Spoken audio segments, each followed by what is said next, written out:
Welcome back. I'm Alice, and this is The Island of Doctor Moreau by H.G. Wells. Chapter 14, Dr. Moreau Explains. "And now, Prendick, I will explain," said Dr. Moreau. "So soon as we had eaten and drunk, I must confess that you are the most dictatorial guest I have ever entertained. I warn you that this is the last I shall do to oblige you. The next thing you threaten to commit suicide about, I shan't do even at some personal inconvenience." He sat in my deck chair, a cigar half consumed in his white, dexterous-looking fingers.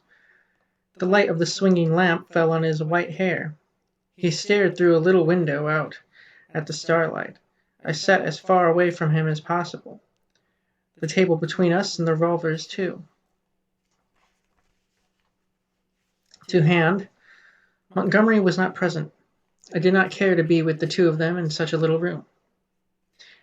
"You admit that the vivisected human being, as you call it, is, after all, only the puma?" said Moreau. He made me visit that horror in the inner room to assure myself to its inhumanity. "It is the puma," I said. "Still alive, but so cut and mutilated as I pray I may never see living flesh again.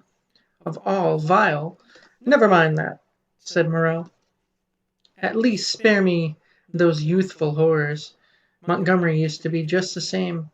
You admit that it is the puma. Now be quiet, while I reel off my physiological lecture to you." And forthwith, beginning in the tone of a man supremely bored, but presently warming a little, he explained his work to me. He was very simple and convincing. Now and then there was a touch of sarcasm in his voice.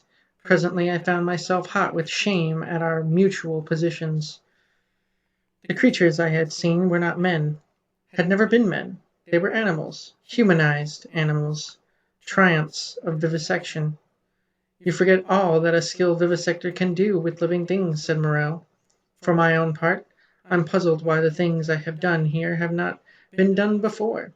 Small efforts, of course, have been made: amputation, tongue-cutting, excision. Of course, you know, a squint may be induced or cured by surgery. Then in the case of excision you have all kinds of secondary changes: pigmentary disturbances, modifications of passions, alterations in the secretion of fatty tissue. I have no doubt you have heard of these things." "Of course," said I. "But these foul creatures of yours—" "All in good time," said he, waving his hand at me. "I am only beginning. Those are trivial cases of alteration. Surgery can do better things than that. There is building up as well as breaking down and changing. You have heard, perhaps, of a common surgical operation resorted to cases where the nose has been destroyed. A flap of skin is cut from the forehead, turned down on the nose, and heals in a new position. This is a kind of grafting in a new position of part of an animal upon itself. Grafting of freshly obtained material from another animal is also possible. The case of teeth, for example. The grafting of skin and bone is done to facilitate healing. The surgeon places the middle of the wound pieces of skin snipped from another animal, or fragments of bone from a victim freshly killed.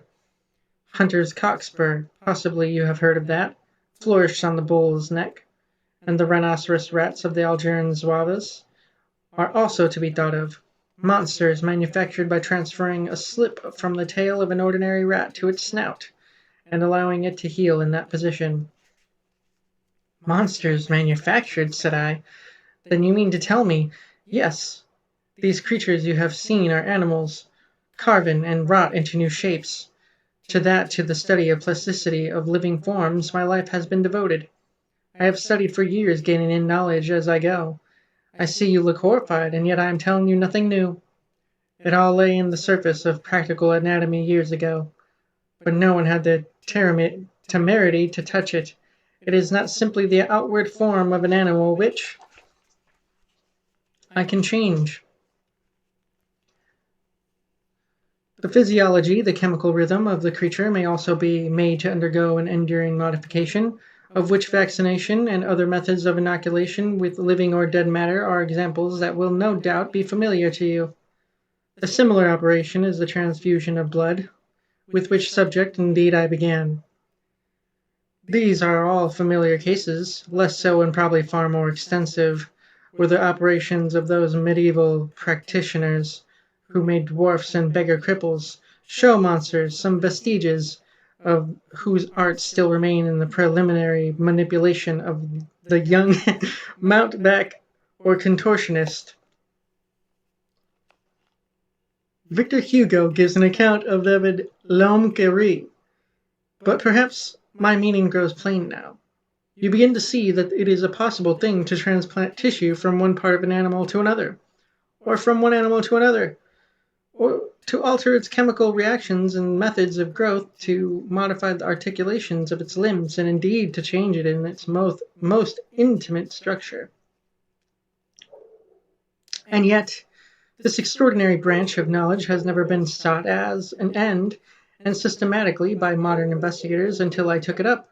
Some such things have been hit upon in the last resort of surgery.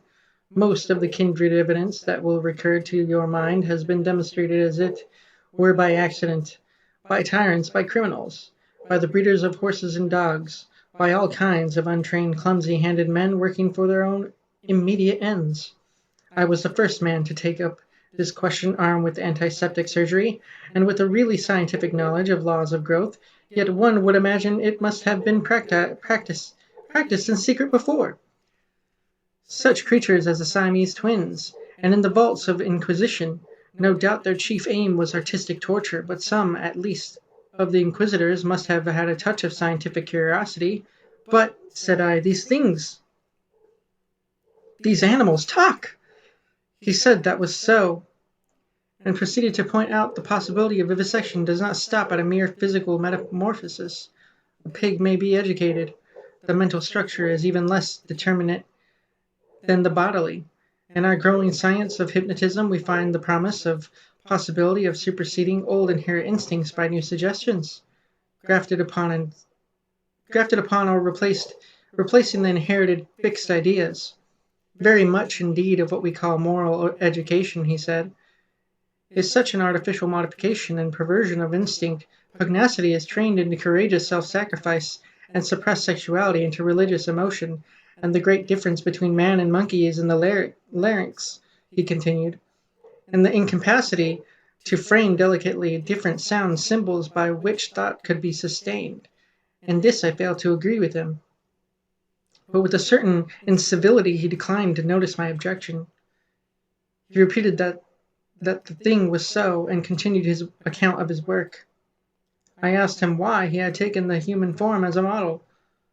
There seemed to me then, and there still seems to me now, a strange wickedness in that choice. He confessed that he had chosen that form by chance. I might just as well have worked to form sheep into llamas and llamas into sheep. I suppose there is something in the human form that appeals to the artistic turn of mind more powerfully than any animal shape can. But I've not confined myself to a man making. Once or twice he was silent for a minute, perhaps. These years! How they have slipped by! And here I have wasted a day saving your life, and am now wasting an hour explaining myself. But, said I still do not understand. Where is your justification for inflicting all this pain? The only thing that could excuse vivisection to me would be some application. Precisely, he said. But you see, I am differently constituted. We are on different platforms. You are a materialist. I am not a materialist, I began hotly. In my view, for it is just this question of pain that parts us.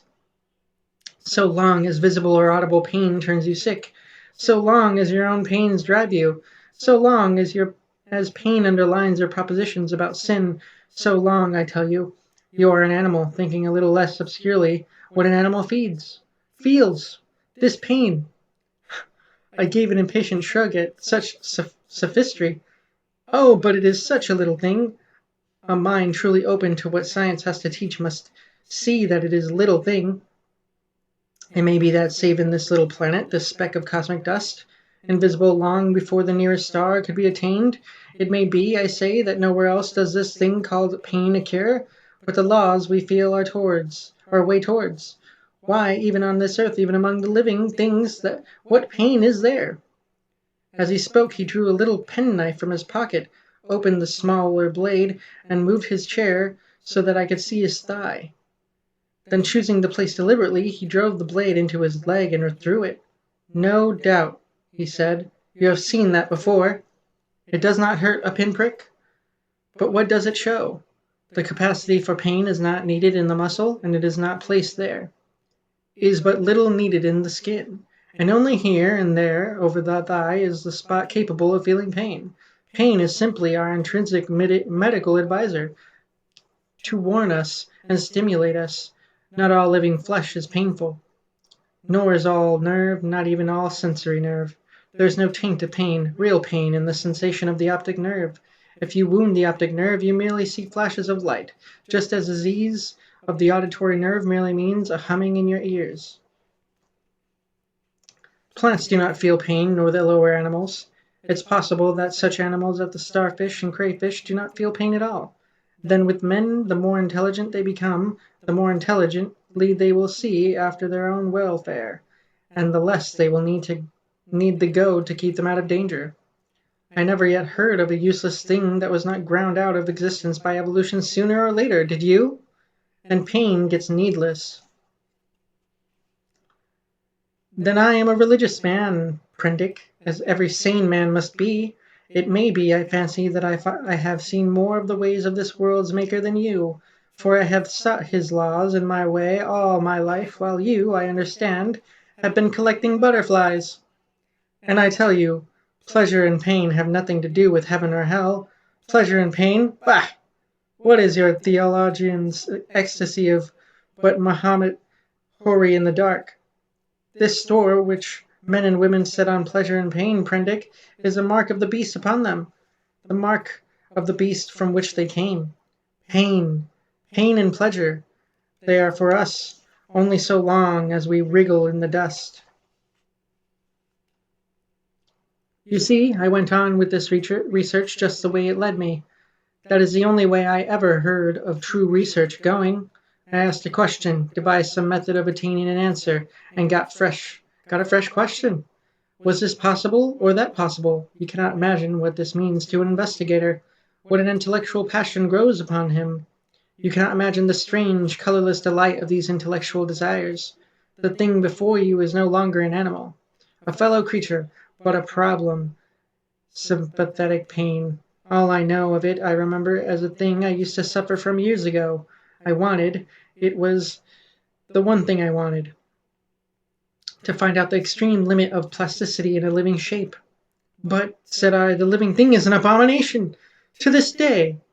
I have never troubled about the ethics of the matter, he continued.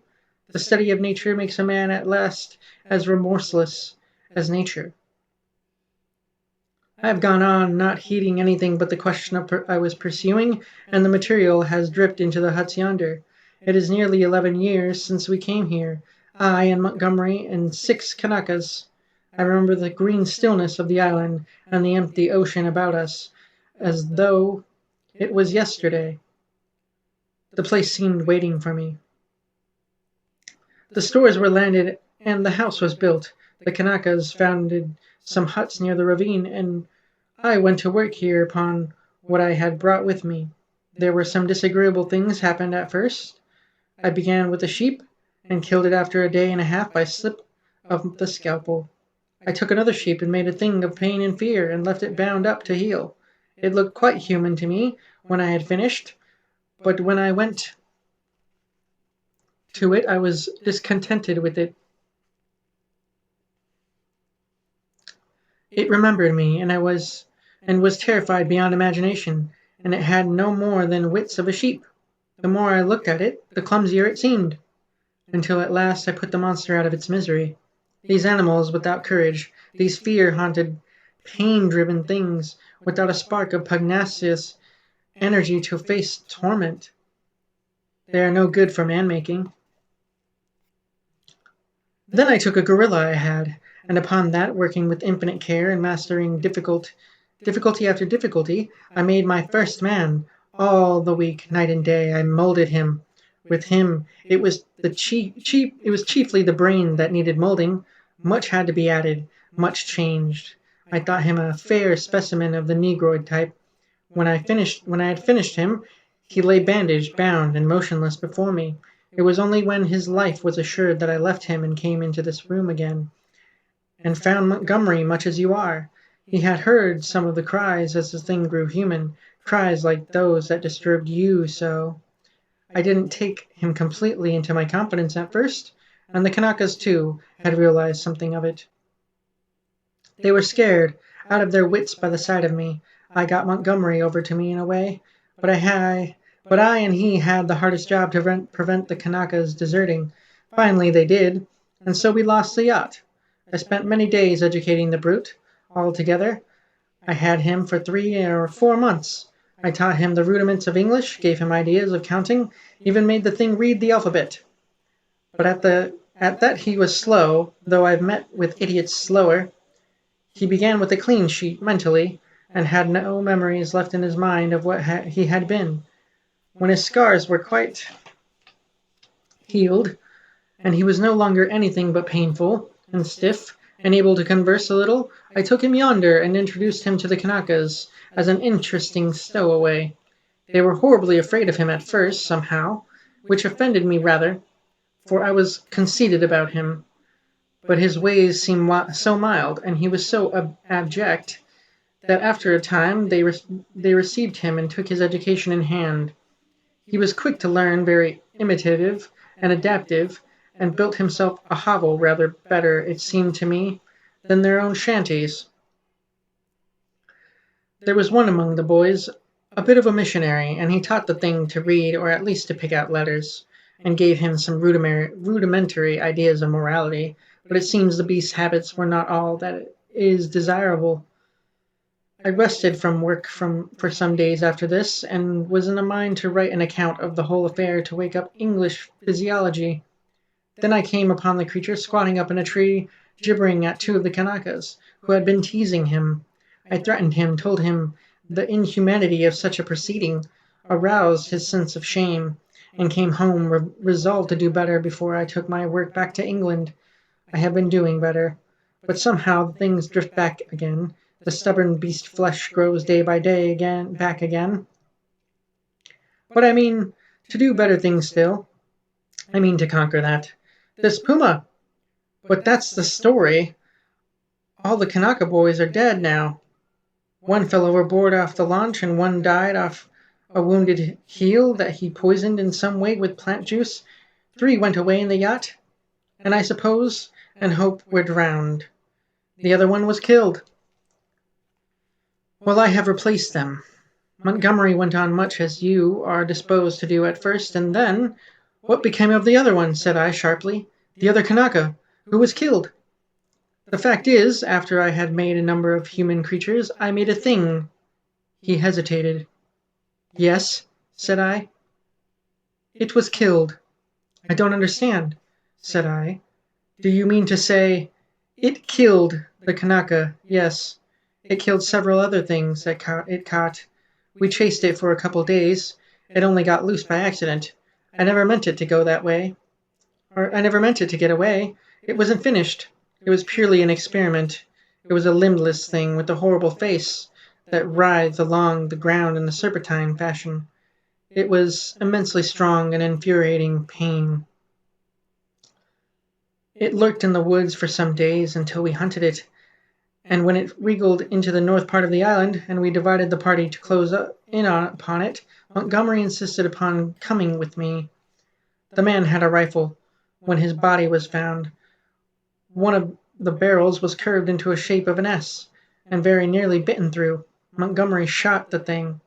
After that, I stuck to the ideal of humanity except for little things. He became silent. I sat in silence watching his face.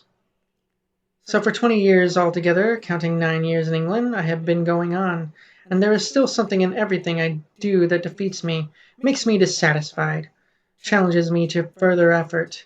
Sometimes I rise above my level, sometimes I fall below it, but I always fall short of the things I dreamed. The human shape I can get now, almost with ease, so that it is lithe and graceful, or thick and strong.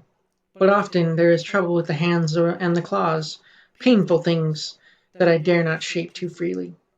But it is in the subtle grafting and reshaping one must needs to do to the brain that my trouble lies. The intelligence is often oddly low, with unaccountable blank ends, unexpected gaps. And least satisfactory of all is something that I cannot touch, somewhere. I cannot determine where. In the seat of the emotions, cravings, instincts, desires that harm humanity, a strange hidden reservoir to burst forth suddenly and inundate the whole being of the creature with anger, hate, or fear. These creatures of mine seem strange and uncanny to you so soon as you began to observe them, but to me, just after I make them, they seem to be indisputably human beings. It's afterwards, as I observe them, that the persuasion fades. First one animal trait, then another creeps to the surface and stares out at me. But I will conquer yet. Each time I dip a living creature into the bath of the burning pain, I say, this time I will burn out all the animal. This time I will make a rational creature of my own. After all, what is 10 years?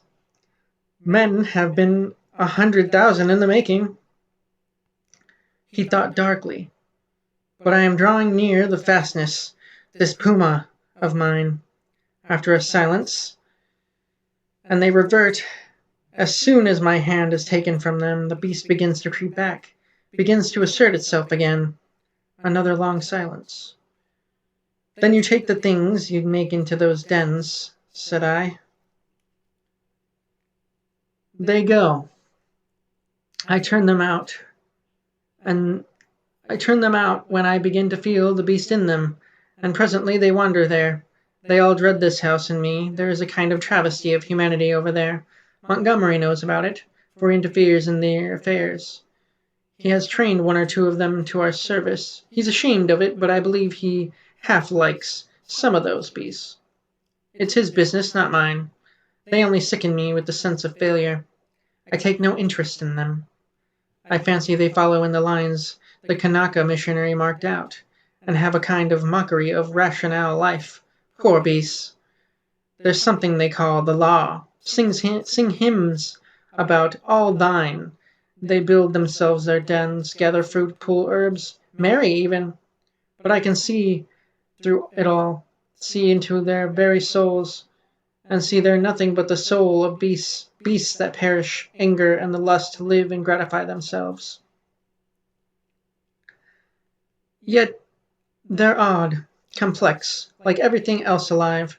There is a kind of upward striving in them, part vanity, part waste, sexual emotion, part waste curiosity. It only mocks me. I have some hope for this puma. I have worked hard at her head and brain. And now, said he, standing up after a long gap of silence, during which he had each pursued our own thoughts. What do you think? Are you in fear of me still? I looked at him, and saw but a white-haired man, with calm eyes, save for his serenity, the touch almost of beauty that resulted from his set tranquillity and his magnificent build. He might have passed muster among 100 other comfortable old gentlemen. Then I shivered. By the way of answer to his second question, I handed him a revolver with either hand. Keep them, he said, and snatched at the yawn. He stood up and stared at me for a moment and smiled. You have had 2 eventful days, said he. I should advise some sleep. I'm glad it's all clear. Good night. He thought me over for a moment, then went out by the inner door, and I immediately turned the key in the outer one. I sat down again, sat for a time in a kind of stagnant mood, so weary, emotionally, mentally, and physically, that I could not think beyond the point at which he had left me. The black window stared at me like an eye. At last, with an effort, I put out the light and got into the hammock. Very soon I was asleep. And that's the end of chapter 14.